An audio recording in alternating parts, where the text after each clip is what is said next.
بسم الله الرحمن الرحيم السلام عليكم ورحمة الله تعالى وبركاته إذا لهانتين با ميل كستو أدافع الدنيا نجد ونيسان كنا سور دوادة ورك عالم كودين كجا إيمان إياه استوديها تي في قرن كصوماليات إم مجال لندن وركنا وحسوت شيدين إياه أنا جوا عبد الله حسين ماريا ورك أنا دين هينا وحوق دورون مدحوينها الدولة دكمل جاركا يحكمنا كتير سنة لبضة قلة حكومة الدولة دكمل جاركا أو ما أنت كلن كلية شيء دقمة أفجوية أو ضياش شيء دقن كوحجرتك gobolka shabeellada hoose iyo waliba wasaaradda dhalinyarada iyo sportska Soomaaliyeed oo sheegtay inay ku hawlan tahay qorshe la doonayo in wax loogu qabto caruur Soomaaliyeed oo ku dhibaataysan gudaha Soomaaliya iyo wasiirka hidaha iyo tacliinta sare xukuumadda dawladda ku meel gaarka ah oo maanta kulan kula qaatay dhigiisa magaalada Khartoum ee caasimadda waddanka Suudaan iyo waliba ciidamada xoogga dalka Soomaaliyeed iyo kuwa AMISOM oo si wada jira kaabiga u hayaamaba kulaalaya caasimada jubbada hoose ee magaalada Kismaayo wararka caalamka aan idin haynana waxa kamid ah ku dhawaad 8 qof ayaa ku qudwaayay kadib markii uu ku dhuftay dhul gariir ba'an oo gaaraya 4.5 waxa loo yaqaan Richter scale dhanka kalena hogaamiyaasha wadanka Faransiiska iyo madaxweynaha wadanka Russia oo kulan ku qaatay magaalada Paris caasimadda wadanka Faransiiska iyagoo ka wada hadlay xiisadda dagaal ee ka aloosan wadanka Syria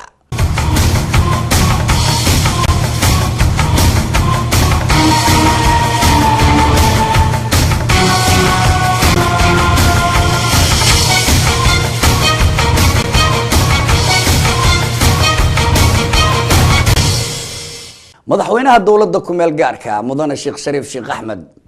iyo xubno ka tirsan labada gole ee xukuumadda ku meel gaarka ayaa maanta kulan kula qaatay odayaasha iyo waxgaradka degmada Afgooye ee gobolka Shabeellada Hoose iyagoo kala hadlay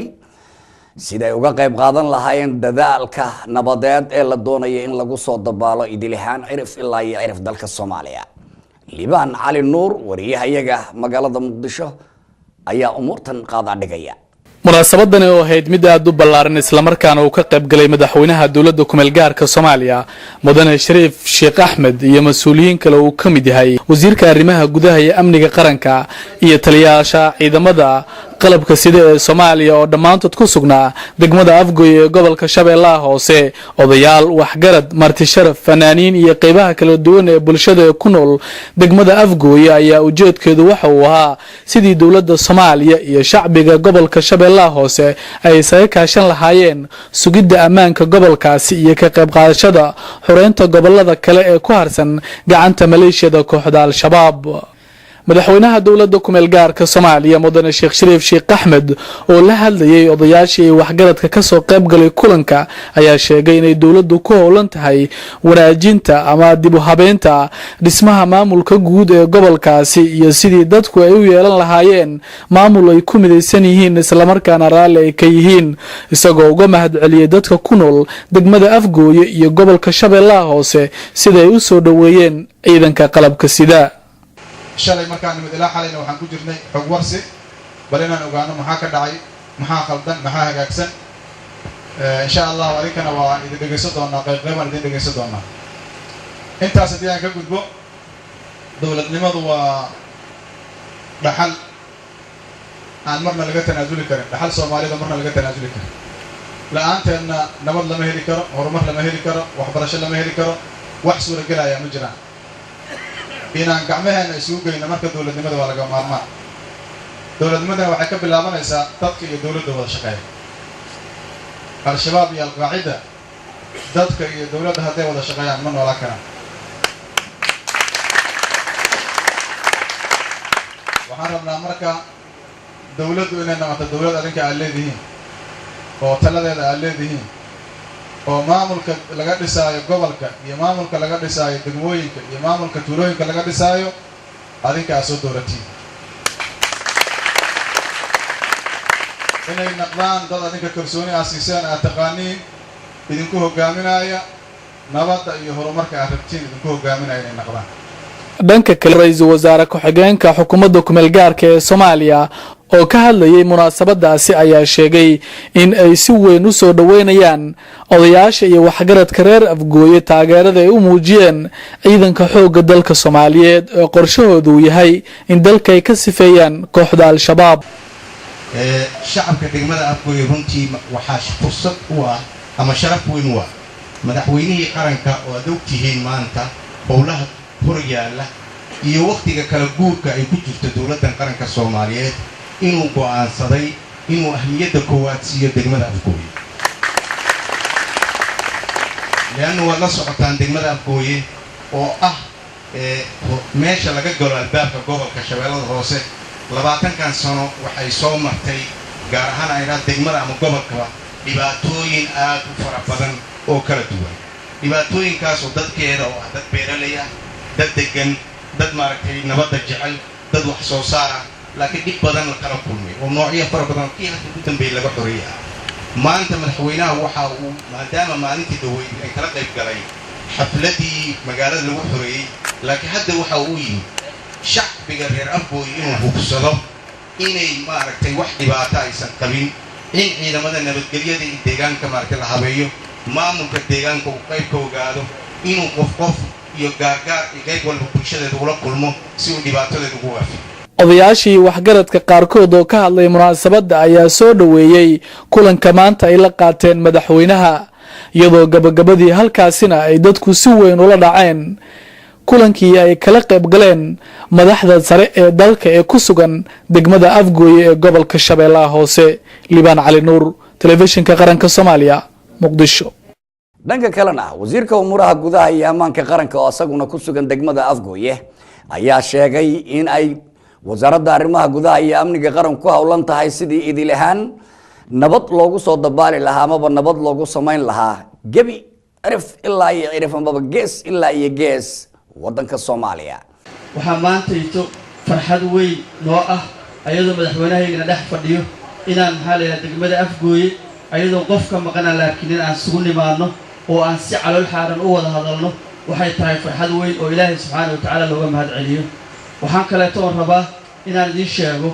in maxaa la yiraahdaa ay xukuumaddu u timid meeshaan u timid in la idin joogo la idin qaato waxa laala wixii maxaa la yiraahdaa concern oo qabtaan inaan wada fariisano inaan maxaa la yiraahdaa aan si wada jira u wada shaqeyno degmadan waxaan rabnaa inay example u noqoto degmooyin kale la xoreyn doono hadii Ilaahay yiraahdo si wada jira aan rabnaa inaan wada shaqeyno hadii Ilaahay yiraahdo. wasaaradda dhalinyarada iyo sportska xukuumadda ku meel gaarka ayaa sheegtay inay ku howlan tahay qorshe wax loogu qabanayo dhalinyarada Soomaaliyeed oo ay sheegtay inay ku dhibaataysan yihiin gudaha Soomaaliya. wariye Cabdisalaan Mataan Daacad ayaa umurtan ka baarandagaya. wasaaradda dhalinyarada iyo isboortiga shaqada iyo horumarinta shaqaalaha ee dawladda Soomaaliya ayaa shaaca ka qaaday sababaha kan inay carruurtu isu bedelaan darbijiif isticmaalada daroogada iyo siyaabaha looga saari karo ee loo dhisi karo mustaqbalkooda dambe. wasiiru dawlaha wasaaradda dhalinyarada iyo isboortiga shaqada iyo horumarinta shaqaalaha mudane Professor Cabdullaahi Sheekh Qaloocow oo xafiiskiisa kula hadlay warbaahinta qaranka Soomaaliyeed ayaa sharaxay magaca ay carruurtan loo yaqaanay waqtiga dawladda dhexe ee kacaanka kaasoo ka duwanaa magaca hadda loogu yeero ee ah ciyaal suuq ama alkuliste. Professor Cabdullaahi Sheekh Qaloocow wasiiru dawlaha wasaaradda dhalinyarada iyo isboortiga wuxuu intaas ku daray in mushkiladaha haysta carruurtan darbijiifka ay yihiin amaba ay jiraan dalal Soomaaliya la wadaaga ayna leeyihiin magac adduunka oo dhan ay caan kaga yihiin isagoo wasiirku tilmaamay in carruurtani leeyihiin xarumo xanaano oo ay u dhistay dawladdii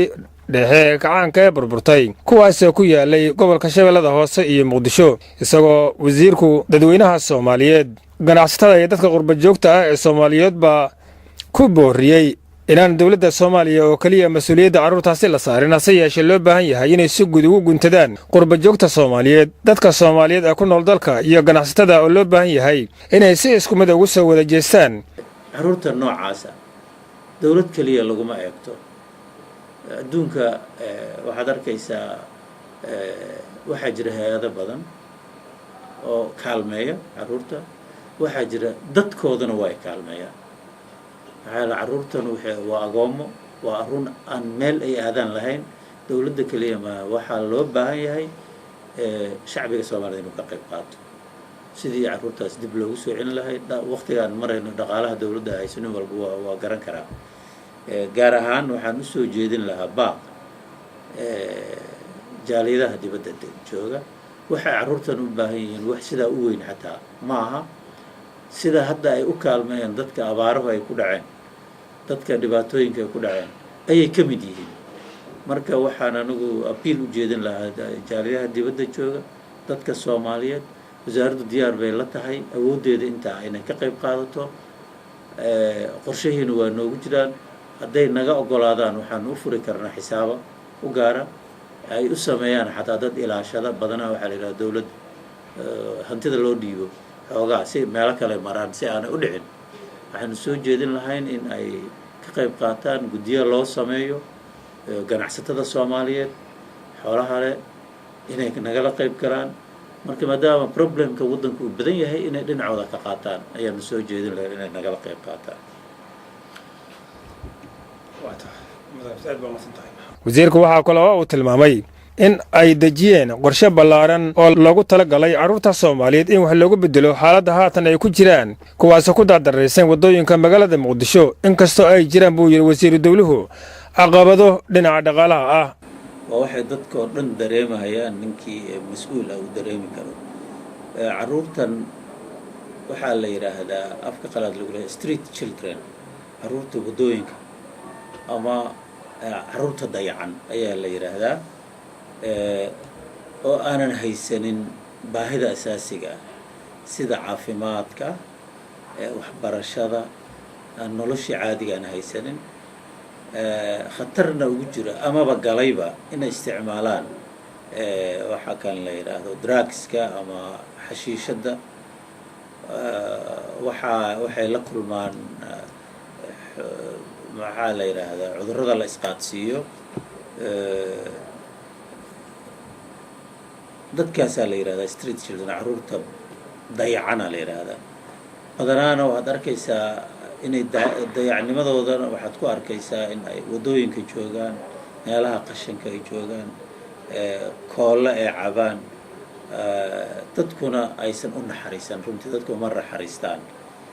marka waxayba halis u yihiinba xataa in la dhiig meerto macnaa la rarto shaqo aysan awood u lahayn in lagu qabsado cabdisalaam cali mataan TV-ga qaranka Muqdisho xarun loogu talagalay in lagu xanaaneeyo carruurta Soomaaliyeed oo nafaqa darro ay ku hayso caasimadda Soomaaliya ayaa maanta laga hirgeliyay halkaas wariyaha iyaga kale ee magaalada Muqdisho Hinda Xaaji Maxamed ayaa umurtan iyana ka faalloonaysa xaruntan ayaa dadka barakacayaasha ee ku dhaqan degmada Hodan ee gobolka Banaadir gaar ahaan Tarabuunka Digfeer iyo Taleex waxa ay u qaybisay dawooyin soo celiya nafaqada iyo cunnada soo celinta nafaqada taas oo lagu magacaabo xarunta quudinta dadka haysan nafaqa darrada ee Banaadir Community Care Center iyadoo maanta 150 qof oo dadka haysan nafaqa darrada u qaybiyay dawooyin iyo cunnada soo celiya nafaqada Dr. Firdowsa Sheekh Cali Sheekh Xuseen oo aan kula kulannay goobta lagu qaybinayay daawada iyo cunnada nafaqa soo celinta ayaa sharaxaad ka bixisay waxyaabaha ay u qabtaan haweenka uurka leh iyo dadka haysan nafaqa darrada anagoo yani MCH kan BCC oo inay saacido hay'adda yani oo meel geliso aan qaan garayso hay'adda Osbad yani halka waxaan ku qaybinaa daawooyin ayaan ku qaybinaa oo si lacag la'aan ah u sinadka yani masaakiinta iyo ama tabaalaysan ee walaaleyna Soomaaliyeed ah marka halka waxaan ku qaybinaa daawooyin haweenka dhalinaa yani shabaabka laga qaadaa dhigaga kala duwan dadka ilmaha shumaaya waxyaabaha yani dadka tabaalaysan ayaa kale faqadada haysto yani waxaan u qaybinaa nafaqa mushaali waxaan laga saacido mushaalida iyo nafaqadan yani mooga dadka u wanaagsan yahay Cabdinuur Ismaan agaasimaha hay'adda Osbad oo iyagu gacan weyn ka geysta qaybinta daawada iyo cunnada soo celiya nafaqa darrada ayaa sheegay in ay u taagan yihiin sidii shacabka Soomaaliyeed gaar ahaan dadka barakacayaasha ee ku dhaqan xerooyinka barakac ee magaalada Muqdisho ay u qaybiyaan daawooyin soo celiya nafaqada iyo cunnadaba annagoo runtii rabna inaan furno barnaamijkan nutritionka ah oo nafaqa celinta ah oo la rabo in lagu kalkaalo carruurta heerkii nafaqada loogu talagalay ka hooseeyo nafaqayna micnaha jirkoodu ee ka kala yimid IDB-yada ama xeryaha qaxootiga ee ku yaala degmada Hodan iyo degmooyinka la deriska ahba halkan xaruntan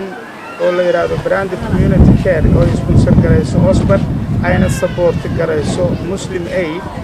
ayaa maanta waxaan rabnaa inaan halkan ku qabanno barnaamijkaas isaga ah oo aanu doonayno in lagu gaaro dad caruur aad u fara badan oo muddo la register garaynayay oo maanta loo ballamiyey in la siiyo agab nafaqo celin ah oo ay bixisay hay'adda Muslim Aid. hay-adaha maxalliga ee ka howlgala magaalada muqdisho ayaa inta badan waxa ay dadka barakacayaasha ka caawiyaan baahida ay u qabaan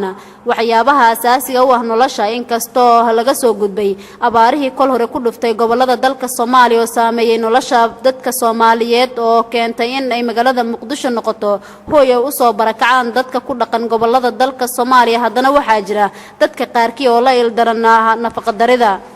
هندية حاجة محمد تيفيga qaranka Soomaaliya Muqdisho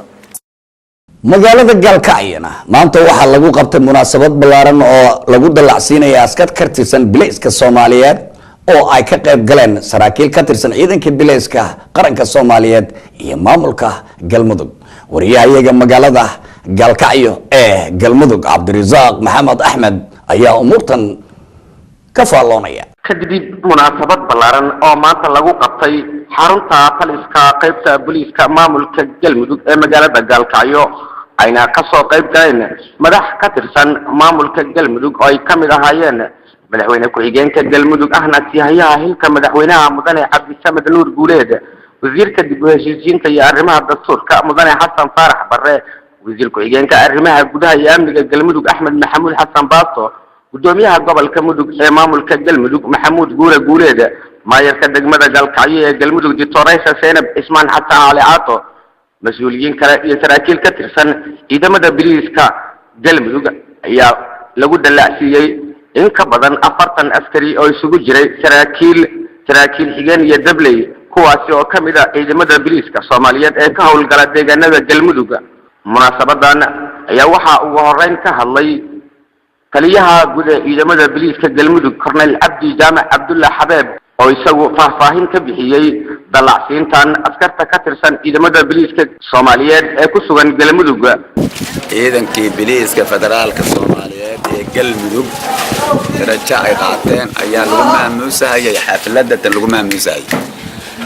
markii la soo kookoobo taliyaha qaybtu wuxuu ahaa gaashaan la dhexe wuxuuna u dalacay gaashaan la sare taliya ku-xigeenka qaybta waa Cabdi Xasan Qoorey وعبد غوري بعد تقانين كعشان أروح عشان لصر وضلع محمد علمي قلاف تلك وحين كسر لقة وحوها عشان لعشان أروح وضلع أول نور رابله أهات مدى حسات كعيدنك كابتن بوها عشان بقاطي أنا ما حصلنا واحد دلع سياي دولة فدرال كسر دلعين مناسبة دارين في ساعتها إيه كهالين مسؤولين كلا دونا يا واحد جبل كهالله مدحوينه ku-xigeenka Galmudug Cabdisamed Nuur Guuleed oo isagu guddoonsiyay biladihii lagu dalacsiinayay askartan loogu talagalay maantay 46 saraakiil sarsara iyo kuwa hoose iyo askar oo dhammaantood dalacay waxaan u mahad celinayaa dowladda dhexe ee federaalka oo shaqayn toos aan ka leenahay xagga ciidamada booliska iyo dhan walbaba inkastoo aysan dhaweyn oo Soomaalidu ictiraafaan oo la farkama qodna waxqabadka dowladda dhexe aan ka rabnay inkastoo aysan dhammayn 10% haddana waxyaalo ka mid ah wayna soo gaaraan waxaana se u baahanahay in intaas ay ka siyaadiyaan hadday noqoto tababarada ciidanka booliska hadday noqoto qalabkooda hadday noqoto baabuurtooda hadday noqoto isgaarsiintooda haddii ay noqoto markii meel walba gudaha laftigiisa in lagu tababaro si kastaba ahaatee maahan markii ugu horeysay oo saraakiil xigeen iyo ciidamo ka tirsan booliiska Soomaaliyeed ee ku sugan deegaanada Galmudug la dalacsiiyo balse arrintan ayaa waxay tahay mid iyadu imaanaysa xilli saraakiisha ciidamada booliiska Galmudug ay kala hadleen taliya ku-xigeenka ciidamada booliiska Soomaaliyeed General Saacid mar uu soo gaaray magaalada Galkacyo horaantii sanadkan sidii loo tayan lahaa ciidamada booliiska Galmudug Cabdirasaaq Maxamed Axmed telefishinka qaranka Soomaaliyeed xarunta gobolka Mudug Galkacyo wasiirka wasaaradda waxbarashada iyo idaha tacliinta sare xukuumadda ku meel gaarka ayaa maanta kulan la qaatay dhigiisa wadanka Suudaan kulankaas oo ka dhacay caasimadda wadankaas ee magaalada Khartoum wariye Fidow Maxamed Fidow ayaa umuurtan ka faalloonaya. wafdigan oo ka kooban 5 xubnood oo ka socday wasaaradda waxbarashada hidaha iyo tacliinta sare ee xukuumadda gomeel gaarka Soomaaliya oo urkacay wasiirka waxbarashada mudane Axmed Ciidiid Ibraahim ayaa socod shaqo uu ku yimid magaalada Khartoum iyadoo isla xalayna uu ka soo degay garoonka diyaaradaha ee magaalada Khartoum ee caasimadda dalka Suudaan. wasiirka waxbarashada oo casuumad rasmi ah ka helay dhigiisa dalka Suudaan ayaa isla maanta kulan kula qaatay hoyga wasaaradda tacliinta sare ee dowladda Suudaan ay ku leedahay magaalada Khartoum iyagoo labada wasiirna waa wasiirka tacliinta sare ee dowladda Suudaan oo lagu magacaabo Khamiis Manko iyo wasiirka waxbarashada Soomaaliya mudane Axmed Ciidiid ayaa ka wada hadleen xaaladda waxbarasho ee ardayda Soomaaliyeed dalka Suudaan wax ka barata. wasiirka waxbarashada oo warbaahinta qaranka kula hadlay magaalada Khartoum ee caasimadda dalka Suudaan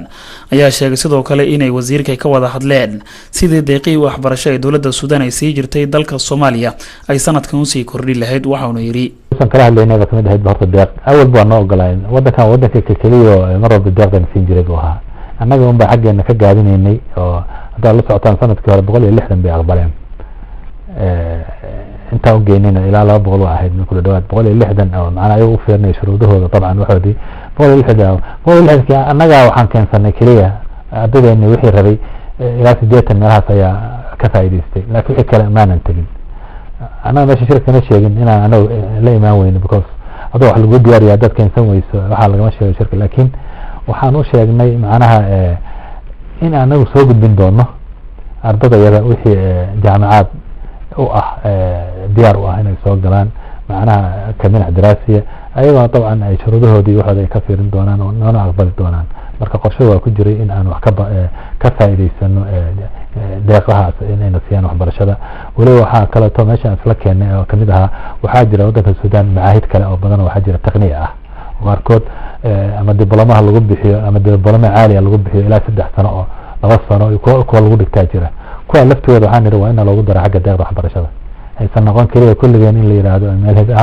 hal meel baan rabnaa ma hayna in waxay noqdaan wax kala duwan oo tanawuc ah marka taa lafteeda waa ku soo kordhinaynaa insha Allah arday badan oo macnaha ka soo qayb gali doonta jiri doonta hadii la yiraahdo xagga macaahidda taqniinada hadii wasiirka ayaa sidoo kale lagu wadaa inuu muddo 2 cisho uu sii wado kulamada uu la qaadanayo mas'uuliyiin kale oo ka tirsan dowladda Suudaan walaalaha nahay safar caynkan oo kala ay wasiiro ka socda Soomaaliya ay ku yimaadaan dalkan Suudaan ayaan ahayn mid ku cusub dhagaha dadka Soomaaliyeed iyadoo dowladda Suudaan ay tahay wadamada Soomaaliya ka taageeray dhanka waxbarashada. Fidow Maxamed Fidow TV qaranka TV Khartoum. iminkana wararkii caalamka ku dhawaad 80 qof ayaa ku qudwaayay kadib markii uu dhulgariir ku dhuftay waqooyiga wadanka Afghanistan. dhulgariirkan ayaa la sheegayaa amaba lagu soo waramayaa inuu ahaa 5.4 Richter scale waxa loo yaqaan ee lagu cabiro dhulgariirka caalamka. gobolka la yiraahdo Hindustan ee isagu ku yaal waqooyiga wadanka Afghanistan ayaysan ahayn markii koobaad oo uu ku dhacay la yiraahdo dhulgariir noocan oo kala sanadkii 2002 ayaa waxa ka dhacay qayb kamid ah gobolkaas oo la yiraahdo Baghlan province dhulgariirkan lamida amaba ka hooseeyay kaas oo ay ku qudwaayeen amaba ku leedeen ku dhawaad 2,000 oo qof. warbaahinta wadanka Afghanistan iyo kuwa caalamka ayaa ku soo waramaya in ugu yaraan la yahay ku dhawaad 200 oo guri oo ka hoos maray baa la yiri ciida kadib markii uu dhulku la ragmaday. dhulka buuraleyda ee waqooyiga wadanka Afghanistan qaar kamid ah buurihii ku teedsanaa ayaa iyana waxa la sheegayaa inay dhagax guriyihii ka agdhisnaa dusha kaga soo rideen kadib markii uu dhaqaaqay dhulku 5.4 Richter scale waxa loo yaqaan. dhulgariirkan ayaa sababay in hay'adaha gurmadka bini'aadanka iyo waliba dowladda Afghanistan wasaaraddeeda umuraha bini'aadanimadu ay caalamka weydiistaan gargaar amaba mucaawimad degdeg ah si wax looga qabto dhulka lama galaanka ee buuruhu ay ku teedsan yihiin ee dhulgariirku sida baan u aafeeyay. dhanka kalena mucaaradka wadanka Syria ayaa la wareegay goob muhiim ah oo ka tirsan wadanka Syria. wariyaha iyaga magaalada London Cabdirasaaq Socoto ayaa umuurtan warbixin inooga diyaariyay. mucaaradka dalka Syria ayaa gacanta ku dhigay saldhigyo militari oo muhiima kadib aruurnimadii saaka markii ay maleeshiyad hubeysan ay weerareen goobo ay deganaayeen militariga dowladda dalka Syria. Kabtan Cabdullaahi oo ah horjoogaha kooxaha qabsaday saldhigyada muhiimka ayaa muuqaalo lagu soo bandhigay bogagga internetka ku muujiyay inay isticmaali doonaan sawaariikhda ridada dheer ay ka qabsadeen. sidoo kalena kabtanka ayaa ku hanjabay in madaxweyne Bashar al-Assad uu isdhiibo haddii kale muddo 24 saac gudahooda inay ku qabsan doonaan caasimadda Dimashq ee dalka Syria. wararka ayaa sheegaya in mucaaradku ay gacanta ku dhigeen ciidamo u dagaalayay dowladda Bashar al-Assad ayna u haystaan maxaabiis ahaan. sidoo kale wararka ayaa sheegaya in maleeshiyaadkaasi ay qabsadeen goobaha militariga ay degnaayeen ayna biliqaysteen buntuqyada sida darandooriga u dhaca iyo rasaasta loo adeegsado hubka noocyadiisa kala duwan. horjooga ka tirsanaa maleeshiyaadka qabsaday xeryaha militariga dalka Syria ayaa sheegay in ilaa hadda aysan isticmaalin sawaariikhda ridada dheer laakiin ay awood u leeyihiin inay goor kasta iyo goob kasta u isticmaali karaan. weerarka ay qaadeen qolyaha mucaaradka ayaa ku soo beegmay ka gadaal xasuuq ay geysteen ciidamada dowladda oo ka dhacay magaalada ay ku badan yihiin Sunniyiinta ee Al-Hafeh. dadka deegaanka magaalada Al-Hafeh ayaa sheegay in duqeymadaas loo geystay dadka rayidka ah, waxaana sidoo kale ay sheegeen in ciidamada militarigu ay ka dambeeyeen gantaalo lagu soo hagaajiyay meelaha dadku ay degan yihiin. sidoo kale ciidamada weerarka qaaday ayay sheegeen dadku in ay taageerayeen madaxweyne Bashar al-Assad, waxaana dadka deegaanku ay xaqiijiyeen in duqeymadu ay socdeen muddo ka badan 7. hogaamiyaasha wadamada Faransiiska iyo Russia ayaa maanta kulan ku qaatay caasimadda wadanka Faransiiska ee Paris. madaxweyne Francois Hollande iyo madaxweyne Vladimir Putin ayaa ka wada hadlay xiisadda dagaal ee ka aloosan amaba xasuuqa shacab ee ka soconaya wadanka Syria waa sida ay hadalka u dhigeen. madaxweyne Vladimir Putin oo ah isagu hogaamiyaha wadanka Russia ayaa markastaba viita saara amaba diidma qayaxan ku soo roga in cunaqabatayn dhaqaale amaba hub lagu soo rogo wadanka Syria, isaga oo aaminsan haddii la bedelo madaxweyne Bashar al-Assad in aan xaaladda Syria amaba nabadda bariga dhexe aysan waxba iska bedeli doonin. hase ahaatee madaxweynaha wadanka Faransiiska Francois Hollande oo isagu 5 usbuuc majaraha talada wadanka Faransiiska la wareegay ayaa aaminsan ilaa la bedelo Bashar al-Assad inaan nabadi ka aslixi doonin wadanka Syria. waa sida ay saxaafadda wadanka Faransiiska ku soo warantay. hase ahaatee madaxweynaha Russia ayaa ku adkaysanaya marnaba inuusan ogolaan doonin in dowladaha reer galbeedka oo ay ka mid yihiin Faransiiska, Ingiriiska iyo waliba Mareykanka iyo kuwa kale iyagu ku jira qaramada midoobay inay cunaqabatayn dhaqaale amaba dagaal toos ah ay ku qaadaan wadanka Syria. waa sida uu yiri sidii ay u weerareen amaba hogaanka majaraha siyaasadda saaxadii wadanka Libiya uga tuureen korneylkii la oran jiray Muammar al-Gaddafi ee isagu mayalka adkaa. madaxweyne Francois Hollande ayaa culays saaraya in madaxweyne Putin uu ka aqbalo inay ku soo rogaan cunaqabatayn dhaqaale iyo mid waliba military si loo go'doomiyo Syria tan iyo inta laga helayo isbedel siyaasadeed oo markaa nabad ka aslaxin kara cirif ilaa iyo cirif wadanka Syria. inkastoo uu yidhi madaxweyne Putin waan aaminsanahay in ninka la yidhaa Kofi Annan oo isagu hormood ka ah howlaha nabadgelyada wadanka Syria ay wax badan ka bedeli doonaan nabadaynta wadankaas, isla markaana uu qiimeyn mudan yahay in la qiimeeyo ujeedooyinka amaba blanka ra'iis siyaasadeedka uu Kofi Annan soo jeediyey ee ah in la kala dhex dhigo xabad joojin joogta ah mucaaradka wadankaas oo iyagu reer galbeedka gacan ka helaya iyo ciidamada u daacadda ah madaxweyne Bashar al-Assad. hadduu aaba idmana tan iyo intaynu dib ugu kulmi doono warkan iyo mid lamid ah waa anigoo Cabdilaahi Xuseen Maariya iyo farsamo yaqaan ninta TV-ga qaranka Soomaaliyeed stuudiyihiisa magaalada London oo dhammaantayo idinkaga tagaya. assalaamu calaykum waraxmatullaahi tacaala wabarakaatuh.